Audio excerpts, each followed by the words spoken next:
तो दोस्तों आज हम एक्सप्लेन करने वाले हैं हाल ही में रिलीज हुई 12th फेल मूवी को। यह फिल्म एक ऐसे व्यक्ति की लाइफ पर आधारित है जिसने अपने जीवन में कभी हार नहीं मानी और अपने लक्ष्य को हासिल किया। और इस व्यक्ति का नाम है मनोज शर्मा और आज ये IPS ऑफिसर है और इन्हीं की लाइफ पर बनी 12th फेल मूवी को एक्सप्लेन करने वाले हैं। तो शुरू करते हैं इस फिल्म की कहानी को। मूवी की स्टार्टिंग होती है चम्बल में बसे एक छोटे गाँव से, जहाँ हम पहली बार मनोज को देखते हैं। वो 12th में पास होने के लिए नकल के फर्दे बना रहा होता है और इसी बीच उसके पिता का सरकार की तरफ से सस्पेंशन लेटर आया होता है क्योंकि उसके पिता ने एक कांड किया होता है। उसके पिता का सरकारी दफ्तर में एक छोटा सा फ्लैशबैक दिखाया जाता है। उसके पिता ने सरकारी दफ्तर के चौहान को चप्पल मार दी थी क्योंकि चौहान जो था वो एक घूसखोर आदमी था और मनोज के पिता जो होते हैं वो एक ईमानदार व्यक्ति होते हैं, इसलिए उन्होंने उसको चप्पल से मारा था। और चौहान ने गुस्से में आकर मनोज के पिता को सस्पेंशन लेटर भिजवा दिया था। जिसके बाद मनोज को स्कूल में दिखाया जाता है और वहीं पर सभी बच्चे नकल लेकर आए होते हैं कि तभी वहाँ पर छापा पड़ता है पुलिस का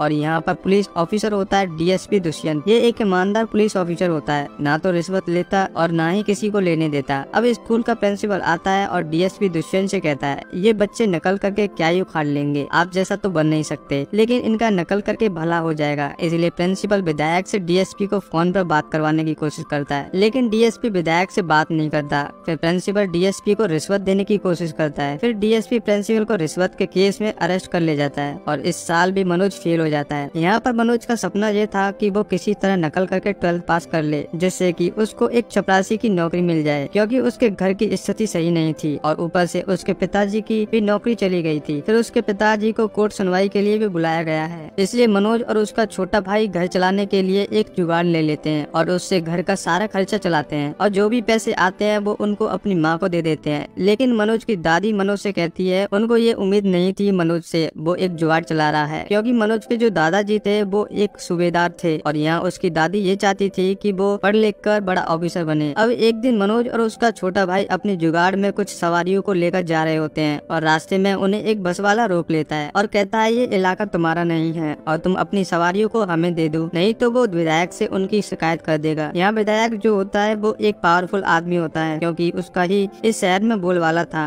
उसके इशारों पर ही सारी चीजें होती थी। अब वो बस वाला फोर्सफुली मनोज के लोगों को जुगाड़ से उतार कर ले जा रहा होता है कि तभी मनोज का छोटा भाई उसको गाल पर चप्पल मार देता है। फिर वो बस वाला कहता है तुमने विधायक के आदमी पर हाथ उठाया है और इसका अंजाम तुम भुगतोगे, जिसके चलते अब पुलिस आकर मनोज के भाई को अरेस्ट कर ले जाती है और थाने में बंद कर देती है और साथ ही उसके जुगाड़ को जब्त कर लेती है। ये बात फिर मालूम चलती है मनोज को। वो दौड़ा दौड़ा पुलिस स्टेशन पहुंच जाता है और अपने भाई को छोड़ने की बोलता है, मगर पुलिस वाले उसे नहीं छोड़ते क्योंकि उन्होंने विधायक से रिश्वत ली होती है। इसलिए मनोज DSP दुष्यंत के पास जाता है और उससे अपने भाई को छुड़वाने के लिए मदद मांगता है और वो थाने आकर उसके भाई को छुड़वा देता है। जिसके बाद वो उन दोनों को अपनी जीप में बिठाकर घर छोड़ने की बोलता है। यह मनोज दुष्यंत से कहता है वो उसके जैसा बनना चाहता है और उसके जैसा पुलिस ऑफिसर बनने के लिए उसे क्या करना होगा। जिसमें दुष्यंत उससे कहता है उसे पहले नकल छोड़नी होगी और ईमानदारी के साथ 12th पास करनी होगी। अब मनोज पूरी ईमानदारी के साथ पढ़ाई करने लगता है और एक दिन मेहनत से 3rd डिवीजन के साथ 12th पास कर लेता है। अब उसे आगे की पढ़ाई करने के लिए और पैसों की जरूरत थी, इसलिए उसकी माँ अपनी सारी पूंजी उसे पढ़ाने के लिए बेच देती है और इसी तरह मनोज अपनी BA की पढ़ाई पूरी कर लेता है। अब मनोज की असली लड़ाई तो इसके बाद से शुरू होती है क्योंकि उसे DSP जो बनना था। फिर मनोज PCS की पढ़ाई करने ग्वालियर निकल ही रहा था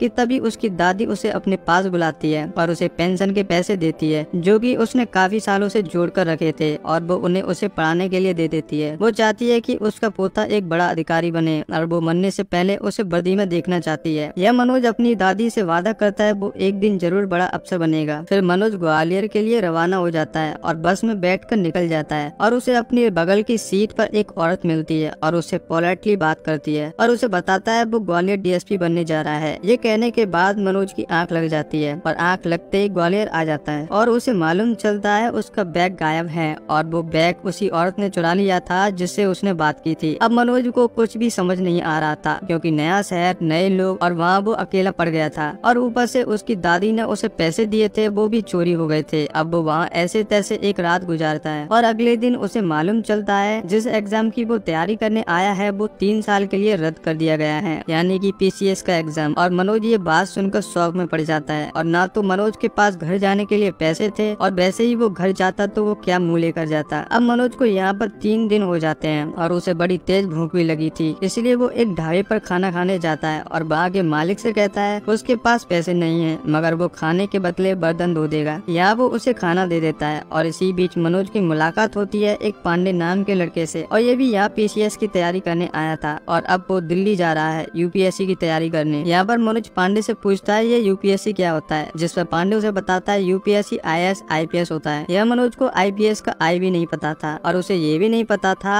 डीएसपी बड़ा होता है या आईपीएस। पांडे उसे बताता है आईपीएस सबसे बड़ा अधिकारी होता है। ये जानने के बाद मनोज पांडे से कहता है उसे भी बनना है आईपीएस और वो ठान लेता है वो अब आईपीएस ही बनकर रहेगा। अब पांडे उसे अपने साथ दिल्ली ले जाता है। अब दिल्ली पहुंचते मनोज वहाँ की भीड़ को देखकर काफी शौक में बढ़ जाता है, क्योंकि उसने आज तक पढ़ने वाले ऐसे बच्चे नहीं देखे थे और वो सोचता है उसका हो पाएगा कि नहीं। इसलिए उसका दोस्त पांडे मनोज को गौरी भैया के पास ले जाता है और यहाँ गौरी भैया भी यूपीएससी की तैयारी कर रहा था और उन्होंने अभी यूपीएससी का इंटरव्यू भी दिया होता है और उनका रिजल्ट आने में एक हफ्ता था और ये गौरी भैया का लास्ट अटेम्प्ट था। अब मनोज गौरी भैया से यूपीएससी के बारे में कुछ जानकारी हासिल करने की कोशिश करता है और मनोज उससे एक नौकरी की मदद भी मांगता है। यह गौरी भैया मनोज को एक लाइब्रेरी में नौकरी दिलवा देते हैं और उसका काम था टॉयलेट सफा करना, लाइब्रेरी की देखभाल करना। अब मनोज दिन में तो लाइब्रेरी में काम करता था और शाम को पढ़ाई करता था। अब एक दिन गौरी भैया का यूपीएससी का फाइनल रिजल्ट आ जाता है और गौरी भैया इस फाइनल अटेम्प्ट में भी फेल हो जाते हैं और वो बहुत दुखी होते हैं क्योंकि ये आखिरी अटेम्प्ट था। लेकिन वो हार नहीं मानते। वो कहते हैं मैं हार गया तो क्या हो गया, ये लड़ाई एक इंसान की नहीं है, हम सब की है। अगर एक भी जीतता है तो समझ जाना सभी जीत गए। इसलिए अब गौरी भैया एक टी स्टॉल लगाते हैं और वहीं लोगों को ट्यूशन भी देते हैं और वहीं मनोज भी पढ़ाई करता है। फिर एक दिन प्रीलिम्स का एग्जाम भी आ जाता है और मनोज उस एग्जाम को अच्छे से देता है, लेकिन मनोज प्रीलिम्स के एग्जाम में फेल हो जाता है और बड़ा दुखी होने लगता है। यह गौरी भैया उसे दोबारा से रीस्टार्ट करने की बोलते हैं, उसे मोटिवेट करते हैं। यहाँ पर गौरी भैया का रोल काफी महत्व है, वो हमेशा सभी बच्चों को मोटिवेट करते हैं। अब मनोज दोबारा से रीस्टार्ट करता है और दिन रात मेहनत करता है और वहीं पांडे पढ़ाई करने की बजाय लौंडेबाजी करता है। यह पांडे जो है अपने पिता से फोन पर झूठ बोलता रहता है। अब फिर से एक दिन यूपीएससी का प्रीलिम्स एग्जाम आ जाता है और मनोज प्रीलिम्स में पास हो जाता है और वहीं पांडे प्रीलिम्स में फेल हो जाता है और वो फिर से अपने पिता से झूठ बोलता है, उसका हो नहीं पाया। यह मनोज को बहुत खुशी होती है, उसका प्रीलिम्स निकल जाता है। लेकिन सबसे बड़ी चुनौती तो अब यहाँ से शुरू होती है मेंस एग्जाम की, क्योंकि ये लिखने वाला पेपर था और ऊपर से मनोज इंग्लिश में ढीला था क्योंकि वो हिंदी का स्टूडेंट था। अब एक दिन पांडे मनोज को दीप मोहन से मिलाता है। पांडे कहता है दीप मोहन सर से मनोज का प्रीलिम्स निकल गया है। या दीप मोहन सर जो है वो आईपीएस ऑफिसर होते हैं और उनका मनोज से कहना था उसे किसी चीज की जरूरत हो वो उससे मदद मांग सकता है।